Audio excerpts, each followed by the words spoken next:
there's an abundance of economic resources and a desire on the part of people to enjoy the fruits of these resources, the Planning Board will set the level of investment at the amount that will just offset the savings out of full employment, national income.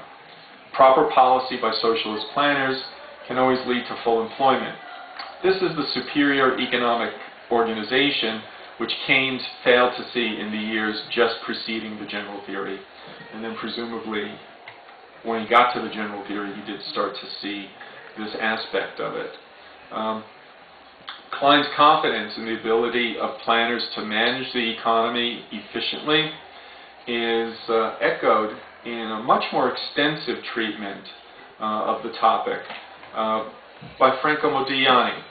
And this is a very little known work that I think deserves to be better known. Franco Modigliani, everyone knows, was an architect of that post-war Keynesian mainstream tradition that dominated macroeconomic thinking until the mid-1970s. And his great contribution was an elaboration of the ISLM model. It was written as his doctoral thesis at the New School for Social Research. And he published the thesis with almost no alteration. He left out a short section on wages. But aside from that, he published the famous Modigliani 1944 paper is his doctoral dissertation. And we all know that it had a profound impact on the teaching of macroeconomics and on policy discourse over the next 3 decades. The article was a tremendously impressive achievement for a new PhD. He was just barely 25 when he wrote the piece. So let me talk a little bit about the graduate faculty in which he got his PhD. It was founded in 1933 as a haven for European scholars who were under risk of persecution from fascists in Italy and Portugal and Spain, and from the Nazis in Germany and then later in Austria. So the core of the original graduate faculty were German-speaking economists like Gerhard Kohlm, Emil Lederer, Jacob Marshak, Adolf Loh, and Hans Neisser. These were perhaps the best known. Abba Lerner, I guess, was another one who came a bit later. And what is distinctive about their work was a focus on economic dynamics and structural change. They were individuals who reached intellectual maturity during the Weimar period, and they were well educated in Marx. They had read Marx. They appreciated his sociological analysis. They appreciated his critical insights. They weren't Marxists, but they thought that there was much to be learned from Marx. They were hostile towards Soviet-style communism, but they were social democrats, and in various degrees they were sympathetic to economic planning. And one hallmark of their thinking was the idea that market forces cannot ensure humane social outcomes. Another aspect of their thinking was their confidence in the ability of a wisely managed state to achieve what undirected market forces could not achieve, right? A better, more efficient, more humane operation of a market system. They were not hostile towards economic orthodoxy. They did not think of themselves as heterodox or non-orthodox or anti-orthodox, but they were always insisting that it was important to use the orthodox tools more inventively and to be conscious of the limitations of those tools. And in this sense, when they came to the United States, they really were simply carrying forward the research programs they had been developing prior to their exile. It's worth mentioning that they were, as a group, not particularly impressed with the general theory. And the reasoning is rather subtle, but the gist of it is that they felt that it was inadequately dynamic. They disliked the fact that it completely ignores technological unemployment and the impact that technical change has on a market economy. They thought that this idea of effective demand failures was on target. They thought it was sound and important, but they thought that this was already something that was familiar to them. It was present in Marx, and it was present in their own pre-emigration work.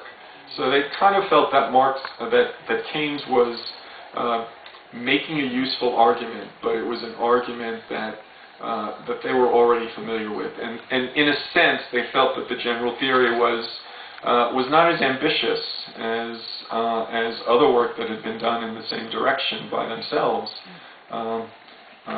decades earlier, or a decade earlier. So this was the context in which Franco Modigliani wrote his 1944 paper.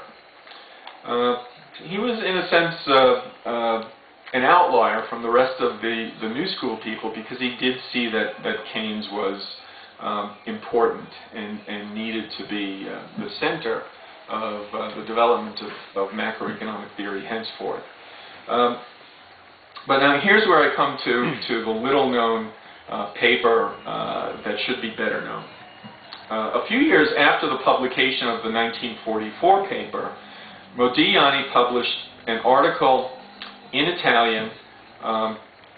The English translation of the title is The Organization and Direction of Production in a Socialist Economy.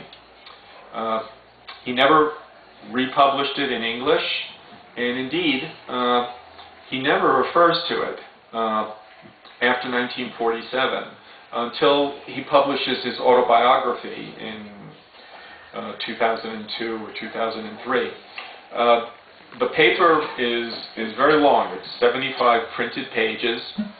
And in this paper, Modigliani argues the case for socialism along lines laid out by earlier market socialists like Abel Lerner and Oscar Lange. What Modigliani was trying to do is to provide a practical guide for implementing a socialist program that could actually work. He starts out by saying, I'm not just going to show you that socialism could work in principle. I'm going to argue that under normal circumstances, we can expect that socialism will function, a planned socialist economy will function much better than capitalism. However, he said that such an economy would have to make use of the coordinating properties of the price system. He says that the market socialism literature that was initiated by Enrico Baroni in 1908 is one of the most interesting and promising developments in economic theory. He also says that the present study, this 1947 article, is part of a larger unpublished work whose purpose is to lay out the fundamental principles of the modern economic theory of a socialist state. Nowhere else in his subsequent work did Modigliani address these issues, and he appears to have abandoned the project.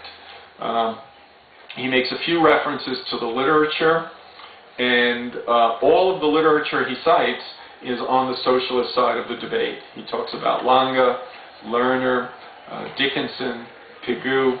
He does not at all mention Hayek or Mises or any other critics of socialism. He starts out by making a distinction between economic decisions that involve movement, involve Pareto improvements, and economic decisions that don't. And he says that one of the difficulties of economic policy making is that most policy decisions do not involve Pareto improvements. If you see an opportunity for a Pareto improvement, it's quite clear that unambiguously it's worth making that change. Most economic decisions, in fact, involve a decision to